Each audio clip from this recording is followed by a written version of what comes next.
Plateau pour recevoir cette fois Madame Christelle Malan-Niamien. Bonjour, vous êtes responsable de l'ONG Emmanuel Éducation. Absolument. Avec vous, on parlera du thème comment détecter le potentiel de l'enfant. On a vu il y a cela quelques minutes dans l'élément du centre aéré où les enfants s'essayaient à la musique et autres. Alors dites-nous comment détecter le potentiel de l'enfant. Merci beaucoup. Alors pour détecter le potentiel de l'enfant, il faut connaître sa personnalité. D'accord. Pour améliorer le rendement d'un enfant à l'école, il faut que l'enfant trouve sa passion à l'école. On s'est rendu compte que nos enfants ont deux problèmes majeurs aujourd'hui, ce qui impacte négativement leur scolarité. C'est qu'ils ont du mal à se concentrer parce qu'ils sont distraits. Et pourquoi ils sont distraits? Parce que l'environnement les distrait. Parce qu'aujourd'hui, il y a Internet, il y a Facebook, etc. Il y a beaucoup de choses qui, dans l'environnement qui fait que les enfants n'arrivent pas à se concentrer. Donc, comment aider les enfants à se concentrer? Il faut détecter leur potentiel. Il faut qu'à l'école, l'enfant trouve sa passion. S'il trouve sa passion à l'école, il va aimer aller à l'école et l'école ne sera pas une corvée pour lui. Pour détecter le potentiel, donc il faut détecter déjà le type d'intelligence de l'enfant. À quoi répond donc ce type d'intelligence-là? Chacun d'entre nous a un don.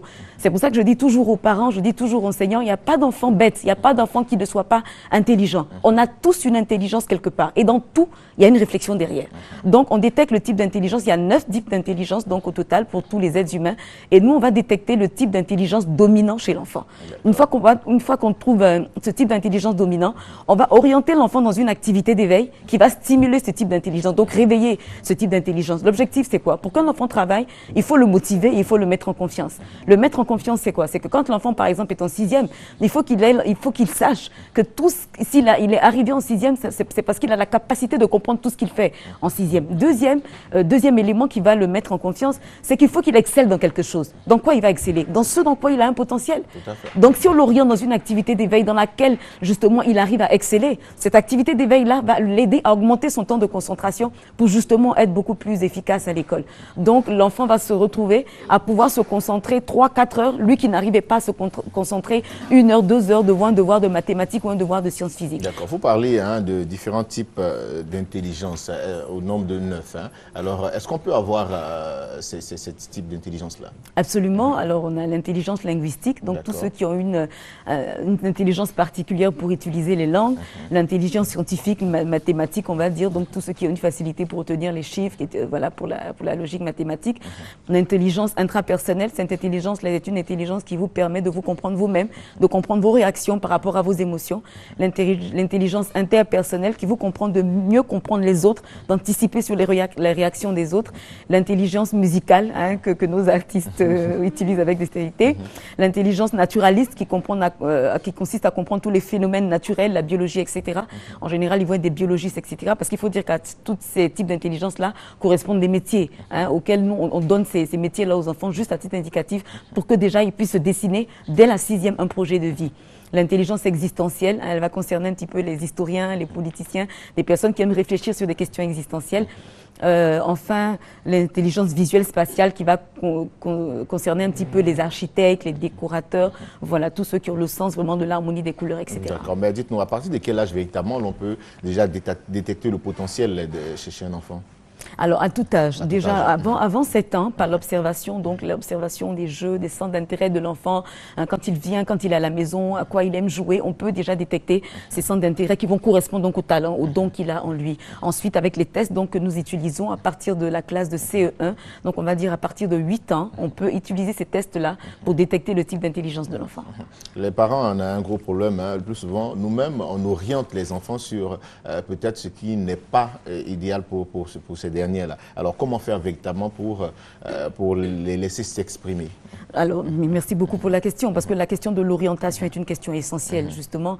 Alors, pour orienter un enfant, d'abord, il faut connaître son potentiel, et puis il faut lui mettre en face des modèles. Donc, l'enfant, par exemple, est en 6e. Vous lui dites, qu'est-ce que tu veux devenir? Il vous dit, je veux devenir avocat. Il faut lui faire rencontrer un avocat. S'il veut devenir juge, il faut lui faire rencontrer un juge. Le juge va venir dresser son parcours devant lui.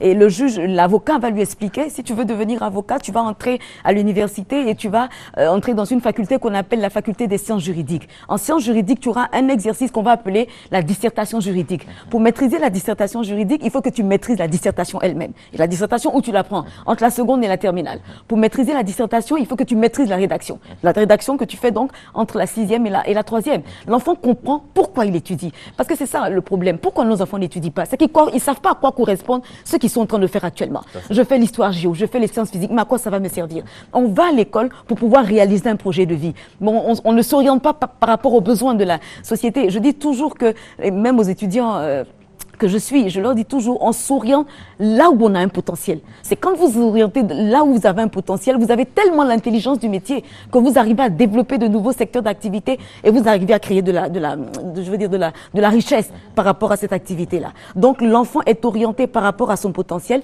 On lui donne en face un modèle. Qui va être un coach pour lui. Le parent est le premier coach. Ensuite, c'est ce modèle, ce parrain-là, qui va être le deuxième coach de l'enfant, qui va lui dire donc voilà comment il faut faire pour réussir. Je prends un exemple un petit peu beaucoup plus, qui va peut-être mieux être parlant. Quand le Premier ministre, Monsieur Daniel Kablan-Duncan, décrit les courbes de croissance économique de la Côte d'Ivoire, qu'est-il en train de décrire? Il décrit des courbes exponentielles. Ce sont des fonctions exponentielles qu'il décrit. Donc, quand l'enfant, par exemple, vous dit qu'il veut devenir économiste, il faut lui expliquer pour devenir économiste, il faut traiter des fonctions comme la fonction exponentielle et la fonction ln, qu'on apprend justement en terminale.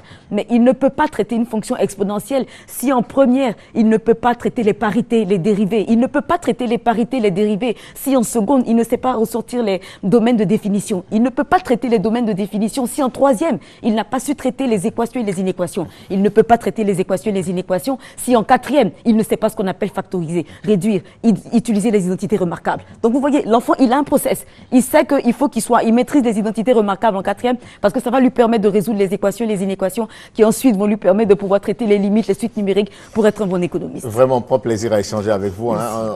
On ne se lasse pas et on a même envie de vous consacrer toute l'émission. Hein. Vraiment, merci beaucoup pour votre contribution. Et puis bon, on pourra donc retenir ce thème de ce jour en résumé. Alors, en résumé, il faut, je vais insister, excusez-moi, sur un domaine, je vais sortir un petit peu du domaine, je vais insister sur la communication parent-enfant. Les tests sont disponibles avec nous, mais même pour ceux qui ne les ont pas, il faut échanger avec son enfant. Je dis toujours aux parents que la meilleure façon d'éduquer son enfant, de l'aider à se discipliner dans la vie, à avoir une vie stable, c'est d'être là à l'écoute de ses besoins. Un enfant qui va déraper, un enfant qui va dévier, c'est un enfant qu'on n'a pas suffisamment écouté et qu'on n'a pas suffisamment aimé. Alors quand je dis suffisamment aimé, ça peut choquer les parents. Pourquoi? Parce que aimer son enfant, c'est le respecter. Respecter quelqu'un, c'est lui parler avec amabilité et c'est recevoir ce qu'il éprouve, ce qu'il a comme difficulté et lui dire « je pense qu'il serait mieux que tu fasses comme ça ». Si vous respectez votre enfant, même quand il voudra faire de mauvaises choses, il va vous donner un signal. Vous sentirez qu'il veut faire de mauvaises choses et vous pourrez le rattraper. Donc aimer son enfant, c'est l'aimer comme il est. C'est ne pas le juger sur ce qu'il fait. Drogué, voleur, non, ça c'est ce qu'il fait, ce n'est pas ce que lui il est. C'est ce qu'il a fait. Il l'a fait pour quelque chose. Il faut l'aimer comme il est et vous-même être un modèle. Parce que vous êtes un modèle et que vous l'avez respecté, vous arriverez à stabiliser votre enfant. Merci beaucoup, Madame Christelle Malan, qui est en train d'être applaudie par Crépin Novan et puis bon, tout le monde dans ce studio. Vraiment,